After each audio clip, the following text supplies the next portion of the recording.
Vanachari Yamuna Tira Vanachari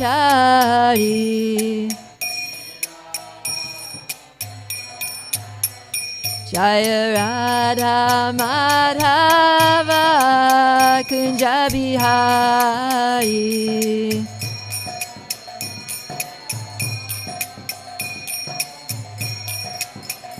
Jaya Radha Madhava Kunja Bihari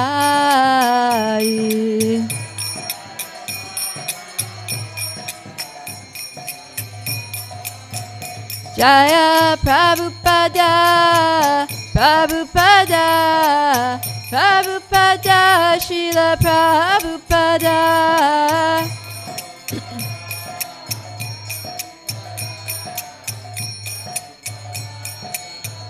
Jaya Jaya Prabhupada Prabhupada Prabhupada Jaya Prabhupada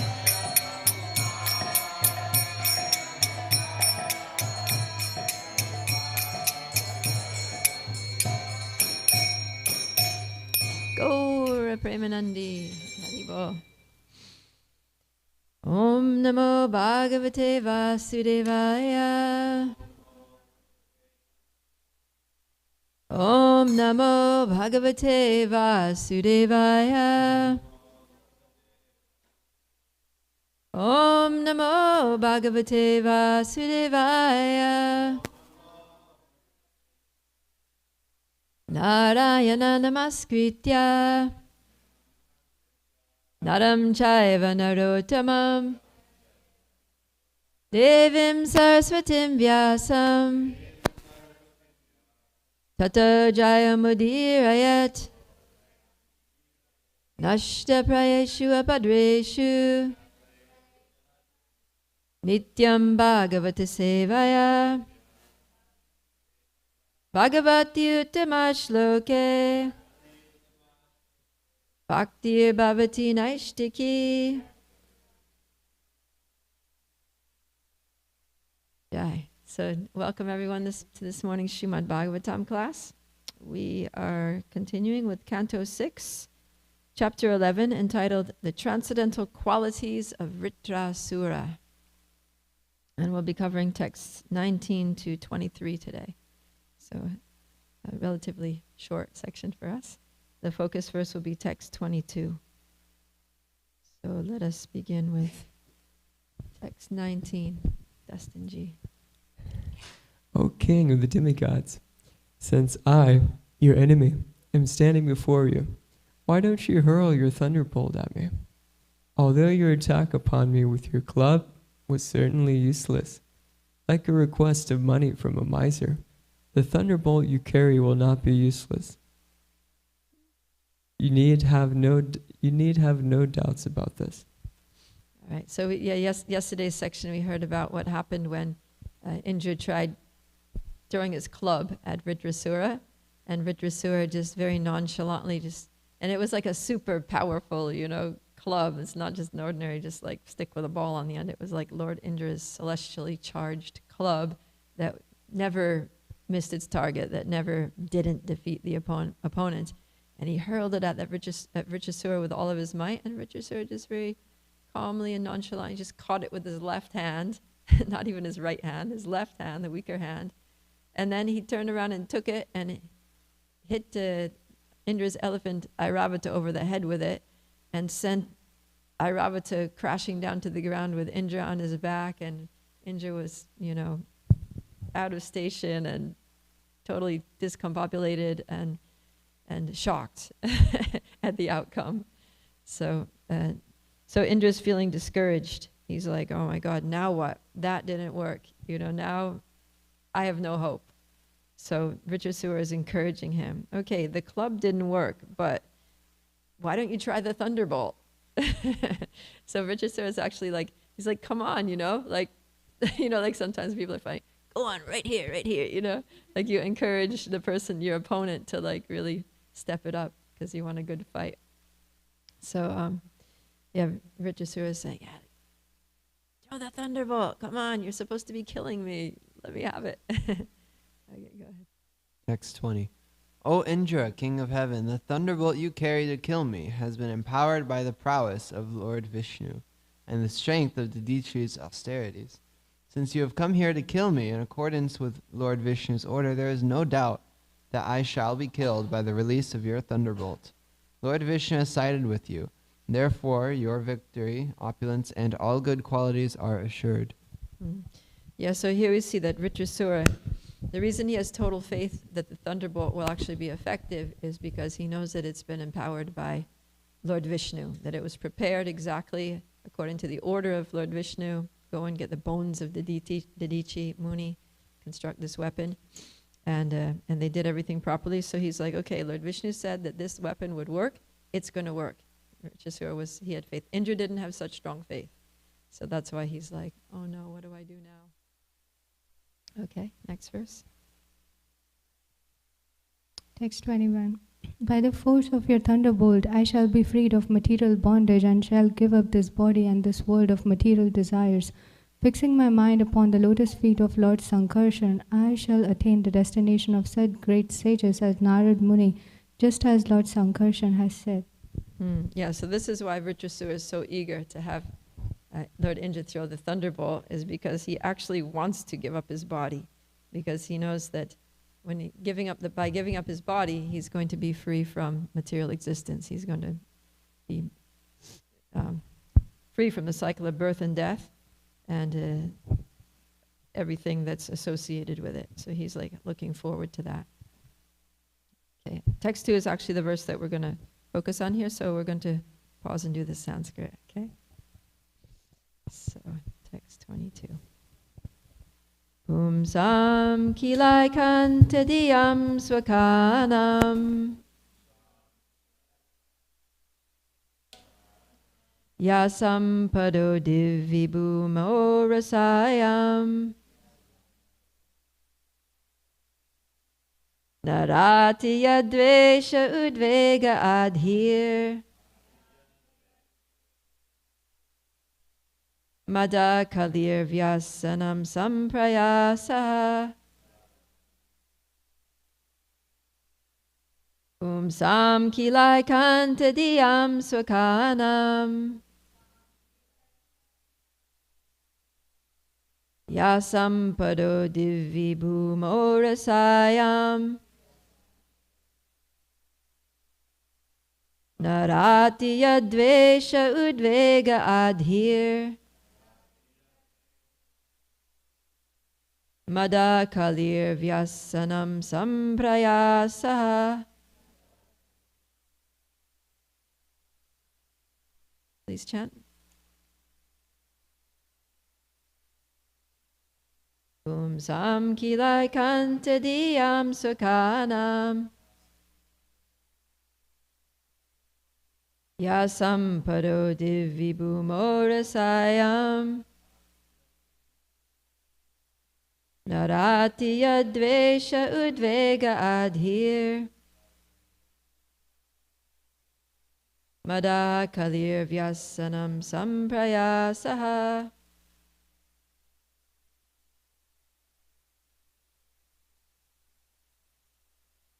Sam kilai kantadiyam swakanam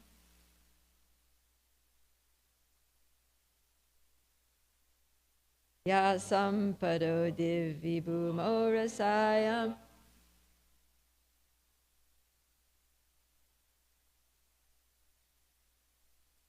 Narati yadvesha udvega adhir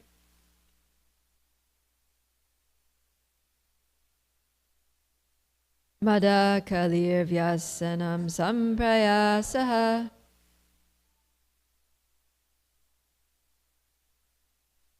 Sam kilai kantadiyam swakanam Yasam pado divibhumo rasayam Narati yadvesha udvega adhir Mada kalir vyasanam samprayasaha. Let's do the word for word all together.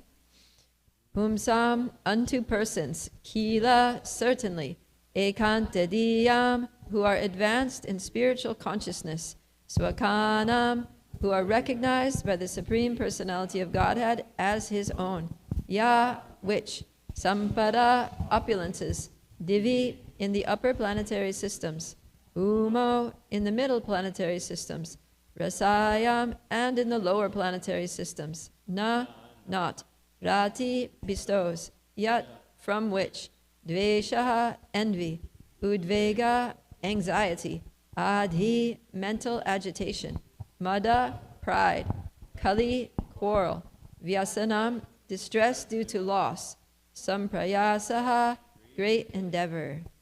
Translation and purport by His Divine Grace A.C. Bhaktivedanta Swami Srila Prabhupada Ki Jai. Persons who fully surrender at the lotus feet of the Supreme Personality of Godhead and always think of his lotus feet are accepted and recognized by the Lord as his own personal assistants or servants. The Lord never bestows upon such servants the brilliant opulences of the upper, lower, and middle planetary systems of this material world. When one possesses material opulence in any of these three divisions of the universe, his possessions naturally increase his enmity, anxiety, mental agitation, pride, and belligerence. Thus one goes through much endeavor to increase and maintain his possessions, and he suffers great unhappiness when he loses them. So we just, before I read the purport, because there's just one more verse, I have Jaishnav, can you read that please? Text 23. Persons who fully surrender Sorry, at the Lord. the next one. Text 23. Our Lord, the Supreme Personality of Godhead, forbids his devotees to endeavor uselessly for religion, economic development, and sense gratification. Oh, in that one can thus infer how kind the Lord is. Such mercy is obtainable only by unalloyed devotees, not by persons who aspire for material gains. Thank you. All right, so now we'll go to the purport here for text 22. In Bhagavad Gita 4:11, the Lord says, Ye yatam mam prapadyante tam tataiva bhajamyaham mama vartmanu vartante manushya partha sarvashaha. As devotees surrender unto me, I reward them accordingly. Everyone follows my path in all respects, O son of Prita. Both Indra and Vritrasura were certainly devotees of the Lord. Although Indra took instructions from Vishnu to kill Vritrasura, the Lord was actually more favorable to Vritrasura because after being killed by Indra's thunderbolt, Vritrasura would go back to Godhead, whereas the victorious Indra would rot in this material world. Because both of them were devotees, the Lord awarded them the respective benedictions they wanted.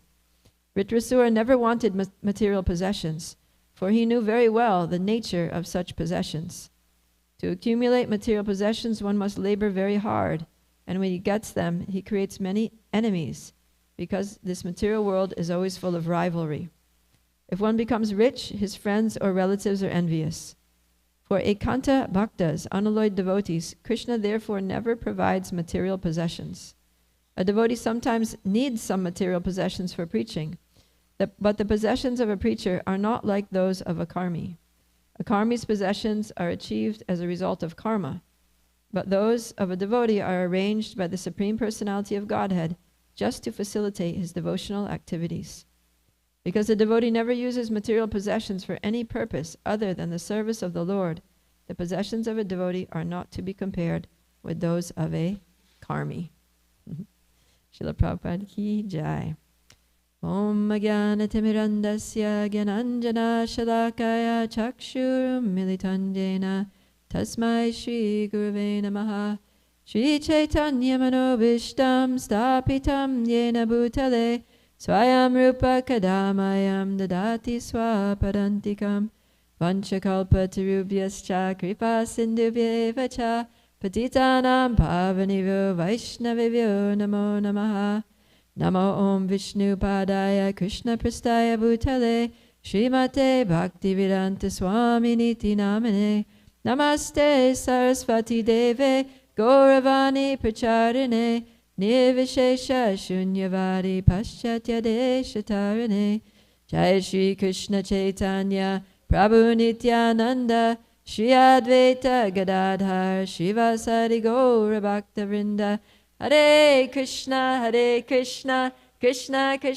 Hare Hare Hare Rama Rama Rama Hare Hare. So I'll just read the translation here to text 22 again.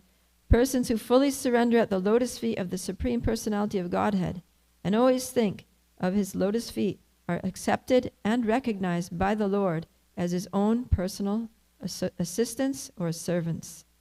The Lord never bestows upon such servants the brilliant opulences of the upper, lower, or middle planetary systems of this material world. When one possesses material opulences in any of these three divisions of the universe, his possessions naturally increase his enmity, anxiety, mental agitation, pride, and belligerence. Thus one goes through much endeavor to increase and maintain his possessions, and he suffers great unhappiness when he loses them. So here we're seeing a big difference between the devotional qualifications of Vritrasura and Lord Indra. This chapter is called The Transcendental Qualities of Vritrasura. So this is Vritrasura speaking, and he's encouraging Lord Indra to kill him. He's like, kill me now so I can go back to Godhead. And this is something that Indra cannot relate to at all. Because, for example, in text 21, he's saying, by the force of your thunderbolt, I shall be free from material bondage. I shall give up this body and this world of material desires. And Indra's thinking, that's the last thing I want. I don't want to die. I don't want to have to give up my material position. I don't want to have to give up the hope of fulfilling my material desires. Is this guy crazy? Like, what's wrong with him? So this is the difference between a pure devotee and a mixed devotee, is that the mixed devotee is attached to material desires and trying to get material enjoyment in this world. And the pure devotee just sees that all as totally undesirable, problematic. And Vritrasura has experience of this, because in his previous life, well, going back 2 previous lives, he was King Chitraketu. And he was a king, and he had a kingdom. He had so much wealth. He had millions and billions of wives. He had so much scope for material enjoyment, but none of those gave him happiness because he didn't have a son. And then so he did a whole, yagya. He got his son, but then the son created enmity between not that the son created enmity, but his existence, brought out the latent enmity and envy amongst all of his co-wives, and then they ended up killing the son and causing so much distress and suffering. So what he saw was that, material things just bring suffering. My kingdom didn't give me happiness because I didn't have a son. So then I went getting more and more wives in the hope that one of them was going to be able to give me a son, and those wives just ended up causing me so much misery. And then even when I finally got the son ended up being a huge cause of misery. So I've realized through my experience that none of these material things that everyone thinks are the cause of happiness are going to give me happiness. So this is what he's saying. He's like, I just want to get out. I'm just so done with this. I've given up on all chances of being happy in this material world. And I've realized that the only source of happiness and peace and satisfaction is the shelter of the lotus feet of the Lord and his service. So if I can go quickly, if I can go to a place where the conditions are more favorable for that service, then that's better. And that place is the spiritual world. And the sooner I can get there, the better. So Indra, stop delaying, stop hesitating and lamenting, and just kill me immediately. So I can go back home, back to Godhead. So we can see that he's totally fixed. Nothing is distracting his focus on the Lord, his determination to go back home, back to Godhead, so that he can serve the Lord favorably and forever. So what I want to talk about here is different levels of surrender, because Indra is also a devotee. Prabhupada mentions that in the purport, that both Indra and Vritrasura are certainly devotees. So, but as devotees, there are different levels of surrender. So we're going to talk about 3 different levels of surrender. And those different levels, or different qualities of surrender, I guess, it's definitely different levels, are partial surrender, conditional surrender, and full surrender. So partial surrender is like, okay, I'll follow these principles or these processes of devotional service. I'll follow these instructions of my spiritual master, but these ones are too much. Like this, I just can't do. I can't surrender to that. That's just like, no, just don't push me. Don't, talk about those things. I'm doing what I can, kind of thing, or I'm doing what I'm willing to do right now. So that's partial surrender. And the thing is that what Prabhupada quotes this verse in the purport, Bhagavad Gita 4:11, that as devotees surrender unto me, I reward them accordingly. So if our surrender is partial, then the Lord's reciprocation is also going to be partial. The amount of mercy that we're going to get from the Lord is going to be just a part of what He is able to bestow, or maybe even wants to bestow. But the Lord has to actually hold back on the mercy because we don't want it. We're not willing to receive it, right? It's just like if you're trying to distribute prasadam and you have a whole, you have bags and bags full of prasadam and you try to give it to somebody and they're like, no, I don't want any.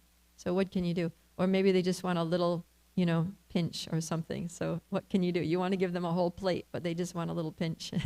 So that's all you can give them. So you have to hold back. You want to give them the full plate. So Krishna wants to give us the full mercy. But we're like, no, I just want a little pinch. That's all. It's enough for me. Just give that to someone else. Right? So that's kind of how we are. And when we're out distributing prasadam like to the public, it's always disappointing, right? It's such a disappointment when someone says, no, thank you.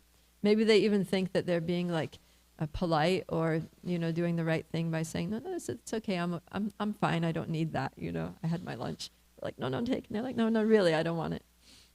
It's always a disappointment, like, oh well, they didn't get the mercy. Because we know how powerful the mercy is, that it's going to save them from, having to take birth in an animal species or worse. It's going to guarantee them a human form of life. So we want them to have. So in the same way, Krishna wants us to take the full mercy. He wants us to get pure devotional service. He wants us to go back to Godhead. He doesn't want us to stay rotting here in the material world with our partial surrender. Like Lord Indra, Prabhupada specifically says he's going to rot. He's going to win the battle, but he's going to lose the war because he's going to stay rotting here in the material world. So why partial surrender? Why do we only surrender partially?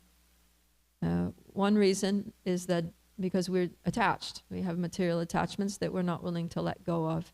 And that full surrender means I just let go of everything. I let go of all of my material things, and which doesn't necessarily mean that we won't have those material things.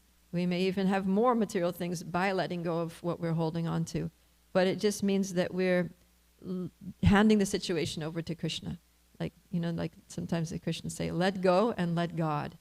So I let go of clutching onto these things that I'm so attached to, and I'm just going to let God decide what I need, what's best for me.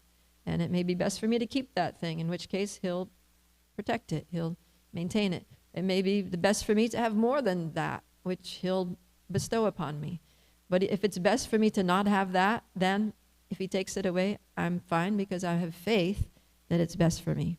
So that's another thing that blocks our full surrender and leaves us in this level of partial surrender, is that we lack faith.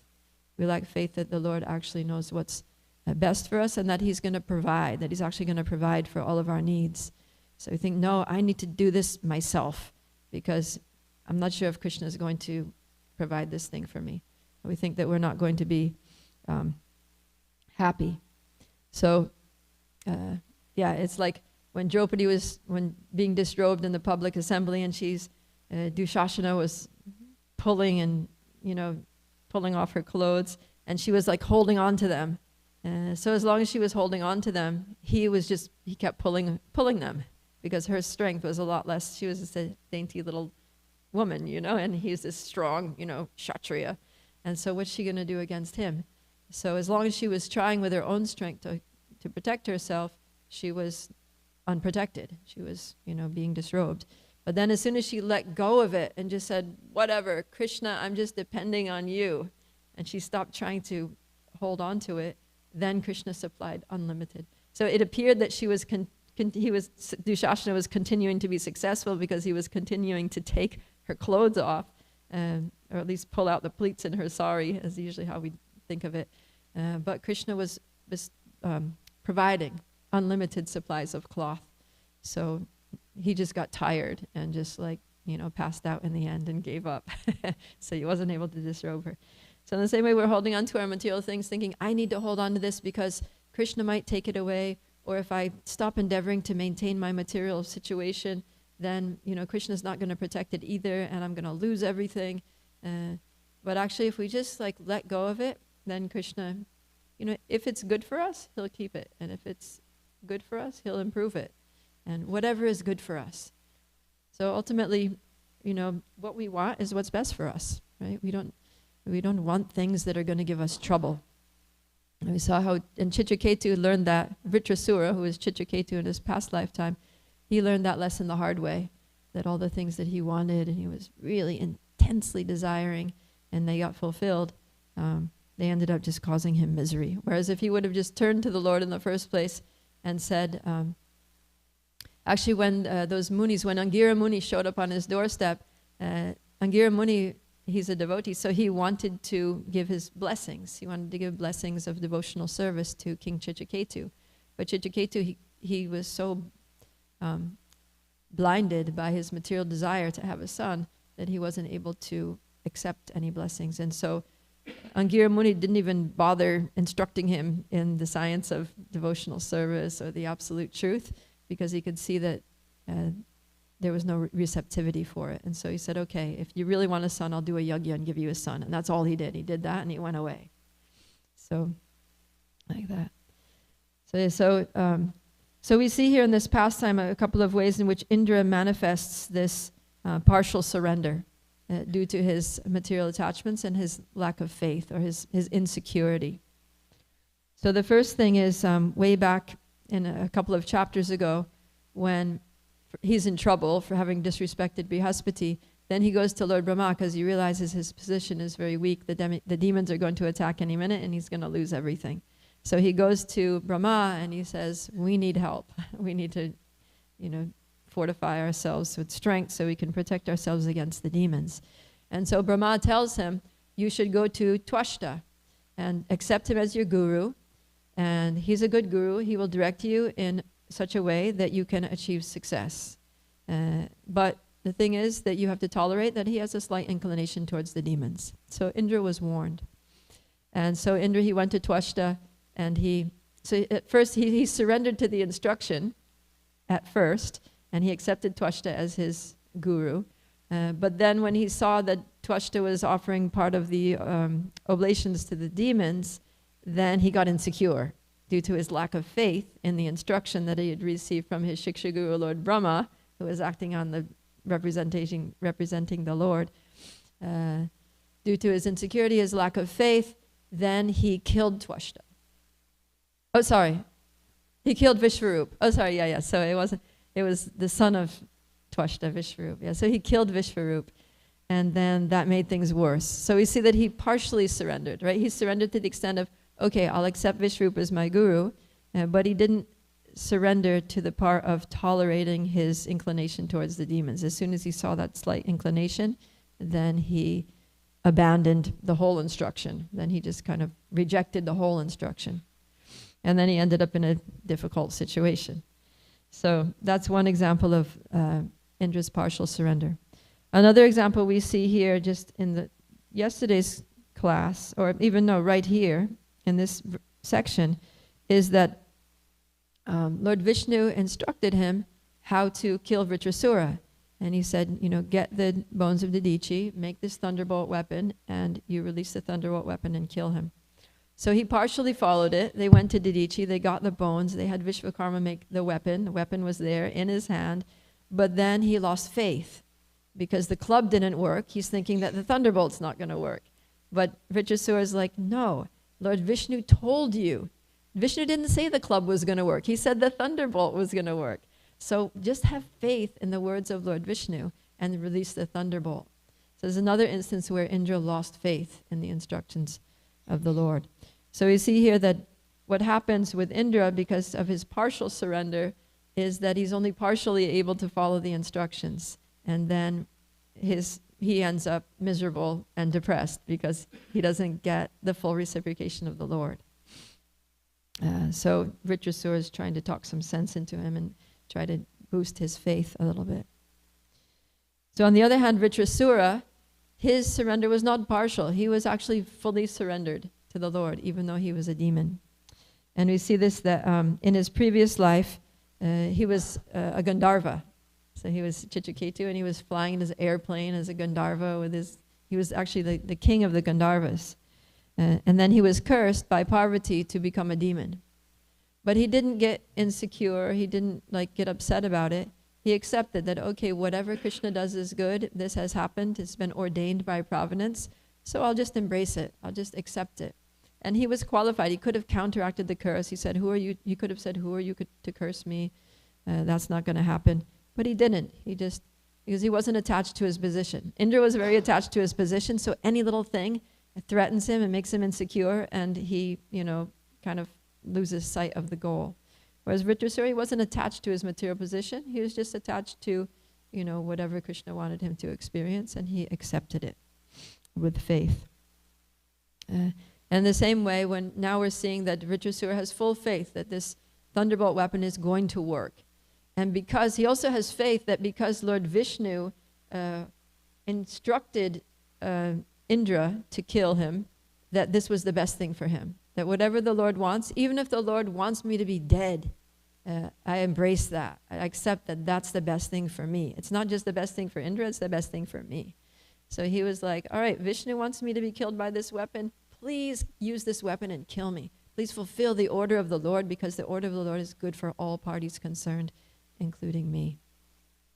So it's amazing that actually even what Vritrasura had to surrender to, it was more difficult, right? It's more difficult to surrender to being killed than it is to surrender to using a weapon that you were instructed to use to kill someone else who's threatening you, right? So you can see that the standard of Vritrasura's surrender was very, very high. Okay, and then the result, of course, the result of Indra's partial surrender is that Krishna partially reciprocates. So he reciprocates to the extent that he enables him to be victorious, which is what Indra wanted, but he doesn't let him go back to Godhead. He has to stay rotting in the material world. Whereas Vritrasura's surrender, because it's full, then he gets full reciprocation, and he gets to go back home, back to Godhead very quickly. So that's partial surrender. Next thing is conditional surrender. So conditional surrender is that, Krishna, I'll surrender on the condition that I get what I want. Right? So a lot of times we do that. It's kind of like a bargaining, that Krishna, I'm going to, I have this need in my life, and I'm going to do this, chant some extra rounds if you do this for me, or I'll, start going to Mangalarti every day for the month of Kartik if you do this for me, right? I remember there was one devotee, and she found out that her spiritual master was very, very sick. And at that time, she had been slack in her initiation vows. She wasn't chanting her 16 rounds. So she kind of publicly announced that I'm going to start chanting my 16 rounds every day again on the condition that Krishna will save my guru and not let him leave his body. So, it was nice. She wanted to save her guru, but it was a condition. It was conditional. And, if I was Krishna, I would have been like, wait a minute, you promised to do that anyway. What is this? It's kind of like you say you're going to do something, and then, so you say you're going to do something, you do it, especially you take a vow to do it, and not that later you use that to, kind of induce somebody to fulfill your desire. So Krishna's going to do what's best. And there was also a family when I was a teenager. My family were Christians, so we go to church every Sunday. And there was this family. They had a daughter who was about maybe 13 years old, and she had cancer. So every Sunday, they would come to church with their daughter the whole family, very devotional, very prayerful, and the whole church would pray, please, dear God, please, help this young girl to win her battle against cancer and to continue her life like that. But then within, a year or so, the girl left her body. And then after that, the family was never seen in church again. So it's kind of like conditional, right? If you do this for me, I'll do that for you. But if you don't do this for me, then we're done. So that conditional surrender is, Krishna also responds with, he reciprocates conditionally. So he's like, okay, then I'll give you something, but if you stop doing what you said you were going to do, then I'll take that back too. So it just becomes a business exchange. Krishna just reciprocates. And we see here that Indra's mood is like this, that he approaches the Lord for help in so many different times, so many different pastimes. Lord Indra's going to Brahma, he's going to Lord Vishnu, asking for help because the demons are attacking or because, so many different things. And he tries to do what's advised, but to a certain extent, but it's just to get what he wants. And then as soon as he has what he wants, then his devotion gradually starts to wane until he gets himself in trouble again as a result of, that diminished devotion to the Lord. And his material desires become prominent again. And then he does something ridiculous again. And something bad happens. And then he has to go calling out to the Lord again, right? So like that. It's, when he feels that the Lord is bestowing some great blessing on him, then he'll do something. But as soon as he doesn't need the Lord's help, then everything becomes slack. So this is conditional. And it's because he wants so many things. And so when you want things, then that's the tendency that, okay, I'm willing to pay for what I want, right? Like I'm not just going to go and try to steal something or, beg, borrow, or steal, but I'm willing to pay for what I want. So I'll pay with my japa, I'll pay with my sadhana, I'll pay with my service, I'll pay with my some sacrifices here and there for, whatever I'm supposed to be doing as a devotee. But ultimately, I'm paying the price because I want to get what I want, right? So then you may get what you want. Like Indra, he got what he wanted in this case. He was victorious. He killed Vritrasura. He was, secure again in his position as the king of heaven. But, he's not a pure devotee. So that's, which is the ultimate desirable thing. Whereas Vritrasura, Prabhupada says here in the purport that Vritrasura never wanted material possessions, for he knew very well the nature of such material possessions. Like I was talking about as Chitraketu, he learned some very valuable lessons there about material possessions and how they don't make you happy. So because Vritrasura didn't want anything, then there were no conditions to his surrender. It's like, whatever it is, whatever you want, Krishna, whatever you think is best for me, that's good. I accept it. So throughout the scriptures, this kind of surrender, this unconditional surrender is glorified. And in Nectar of Instruction, I think it's text 9 or 10, it talks about the different levels of devotees. And then he says there that the best devotees are the gopis of Vrindavan. And he says the reason is because they don't expect anything in return for their service. In other words, unconditional. They're not doing it because they want something. They're just doing it to please Krishna. So that's full surrender. That we're just serving Krishna to please Krishna. I don't want anything. Like Lord Chaitanya said, Nadanam, Najanam, Nasundarim, Kavitam va Jagadisha Kamaye, Mama Janmani Jammanishvare, Bhavatad Bhaktir Ahaituki Tvai. That, Almighty Lord, I'd have no desire for wealth or beautiful women or followers, Nadanam, Najanam, Nasundarim, nor do I even want liberation. Mama Janmani Jamani, even if I have to take birth again in this material world, if that's how you want me to serve you, then I'm willing to do even that. So that's the level of full surrender. And that's the goal, that Atma Nivedanam, just offering everything, mind, body, soul, resources, manasa deha geha, yokichu more, arpilun tuha bade, nanda kishore, that my mind, my body, my home, my possessions, everything that I have, Krishna, it's just yours. It's all yours. I just lay it down at your lotus feet. I offer it to you as your service. Please use it as you like. And then Krishna reciprocates with that full surrender. He reciprocates fully.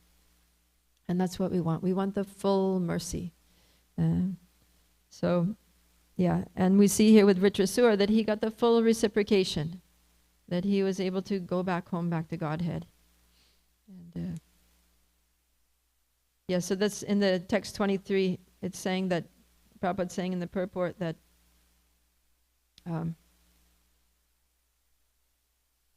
in the verse itself it says, the Supreme Personality of Godhead forbids his devotees to endeavor uselessly for religion, economic development, and sense gratification. O Indra, one can thus infer how kind the Lord is. Such mercy is obtainable only by unalloyed devotees, not by persons who aspire for material gains. So he's confirming the same thing that Krishna says in Bhagavad Gita, that this mercy is not obtainable for those who surrender partially or those who surrender conditionally because they're attached to material things or they want something from the Lord. But it's only obtainable by unalloyed devotees. So we have to try to be this unalloyed devotee, fully surrendered devotee, so that we can get the full mercy. We can get the complete mercy of the Lord. And we see that Vritrasura in his previous lives as Chitraketu, he lost a lot, right? In his process of becoming devotional service, he lost his son. He lost his position as a Gandharva, as king of the Gandharvas. And then even coming to this earth, previously he was a king on earth, and then he was a king in the celestial realm, and now he takes birth as a demon. He doesn't even have a position in this material world. So he loses so much, but he gains spiritually. Right? His Krishna consciousness increases, his dependence on the Lord increases, his surrender increases, and ultimately he gains the highest goal of pure devotional service. So this is the ultimate success. Success in life is not having a lot of money. It's not having a position of power.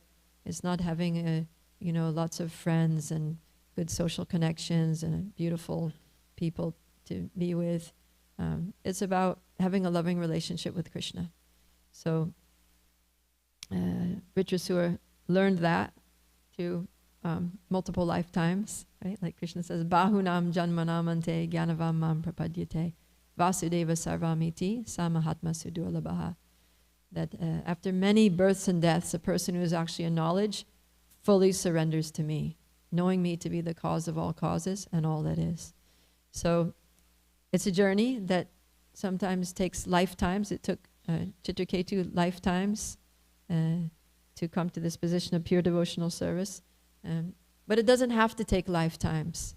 We can understand even in this lifetime that Vasudeva Sarvamiti, that Krishna, Lord Vasudeva, Krishna is everything. That there's nothing else that's truly valuable. Nothing in this material world has value. That it's all just zeros, and unless we put Krishna into the picture, unless we put the one in front of the zeros, then it's all just zeros. But as soon as we connect everything to Krishna, engage everything in Krishna's service, surrender everything to Krishna, then it all becomes valuable. The 1 0 becomes 10 with the 1 in front of it. 2 zeros becomes 100. 6 zeros becomes 1,000,000, like that. So as long as the 1 is there, as long as Krishna is there, when we surrender all those zeros to Krishna, then they become valuable. All of our material things have value. So, yeah, and at the end of the purport to 22, Srila Prabhupada assures us that, it's not that a devotee is going to necessarily have nothing, but Krishna is going to arrange that the devotees have what they need to facilitate their devotional service. But that those things, whatever a devotee has, it's not a result of karma. So sometimes we see a devotee has a lot of nice things. You might think, oh, he's got good karma, he must have been pious in the past life. But we shouldn't think like that. We should think, no, Krishna's giving that devotee facility and resources, because that devotee knows how to use them in his service. And like that. It says, a devotee never uses material possessions for any purpose other than the service of the Lord. So we see Srila Prabhupada, the first installment of Krishna's mercy was that he took everything away. He took away his money, he took away his business, he took away his family. But then the later installments of mercy, he gave everything. He gave so many, thousands of disciples, properties all over the world, so much money and fame and like that. So Krishna gives whatever the devotee needs and he gives according to the devotee's qualification, but ultimately the material things are not a measure of success. The measure of success is our loving devotion to Krishna. So I'll stop there. Any questions or comments on these points? Three different levels of surrender: partial, conditional, and full surrender, and how Krishna reciprocates differently with those accordingly. Haribo, I had a comment. I spaced out for a second, and then you were talking about how Vitrasura was saying, like, I don't want this material life, I don't want any of these things, just kill me now. And I was thinking, if you heard someone saying this phrase who wasn't a devotee, it'd be very concerning.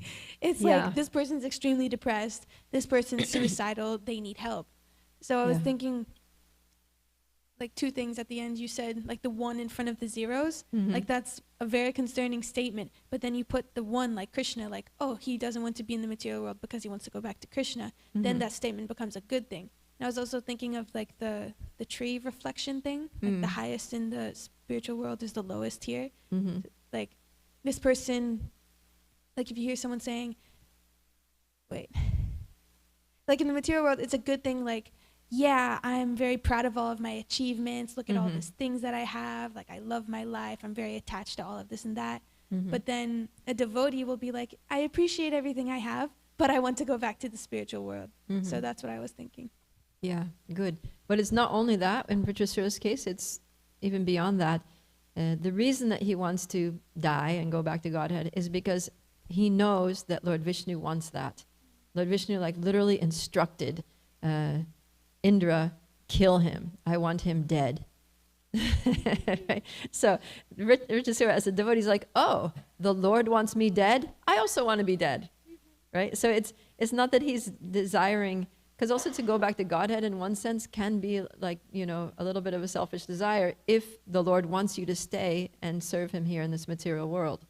Right? So if Vitrasura knew that, if Vitrasura had heard Lord Vishnu say, actually, don't kill Vitrasura, I don't want him to die.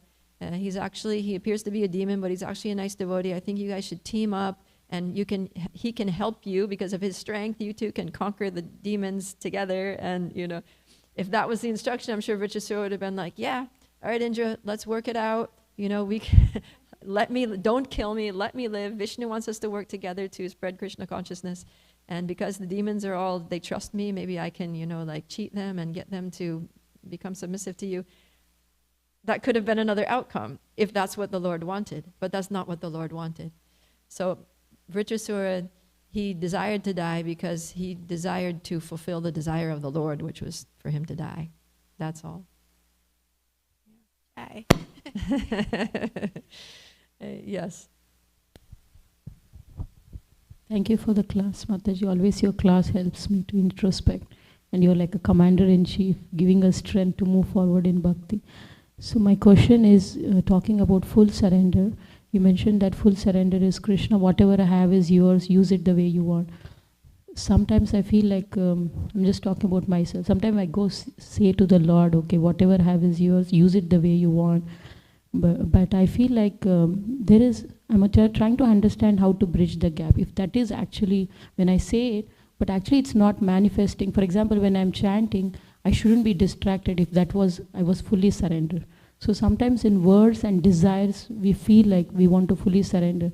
But that's not manifesting in, for example, like the example I gave you, like that means if what I desire, what I thoughts and what words I'm telling to Krishna has manifested, that means I shouldn't be thinking anything else when I'm chanting the holy names. So how to bridge this gap, how to understand this gap? Yeah. So we may have the desire to fully surrender, but then we feel like we're not, right? We're not quite there yet.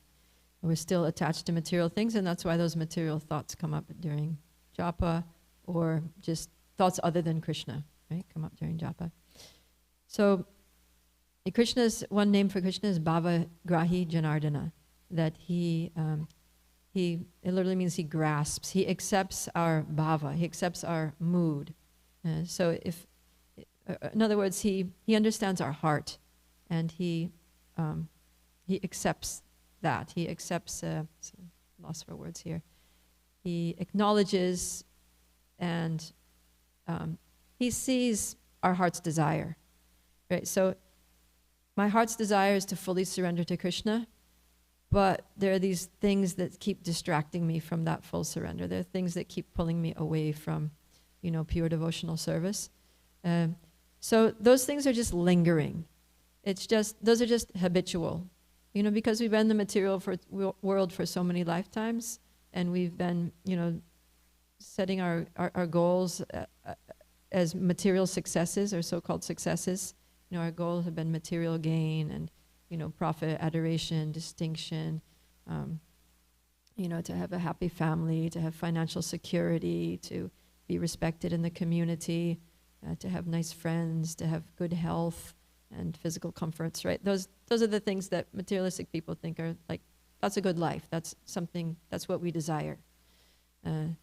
So because we've been living like that for lifetimes, then we still have those lingering feelings or values, right? They don't go away so quickly. But when we become philosophically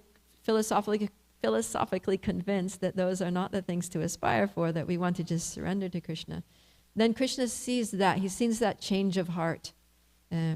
But because of habit and because of conditioning, then we still have these lingering attachments, lingering thoughts, lingering anxieties that come up.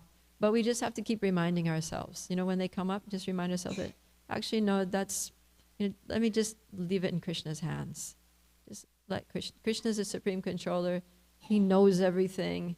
And he can very easily arrange for my health, if that's what's good for me, for my family, if that's what's best for them, for my, career, my financial situation, if that's what's best for me. So therefore, when we pray, it should always be, if you so desire, And so that's a way of surrendering to Krishna. So that's a way of kind of like accommodating those lingering material attachments and anxieties in our full surrender, without compromising our full surrender. So you can go to Krishna and be real. We can't be fake. We can't be like, Krishna, I have no material desires. I have no material attachments. Everything is yours. We can aspire for that. We can go to Krishna and be like, Krishna, I really desire to have full surrender. I desire to just let go of all this and let you just totally take over my life and use me as an instrument in your service. But if we're not there, then we can go to Krishna and say, Krishna, I really desire to be your fully surrendered servant, but these things keep coming up. I still have these anxieties, and I don't have complete faith yet to surrender. I'm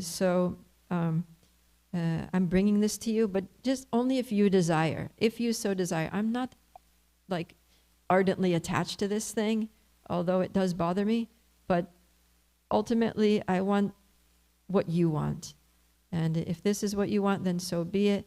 And if this thing that I'm worried about, if, for example, let's say you're really concerned about your career, there's a chance that you might lose your job or something, be made redundant or something, get laid off.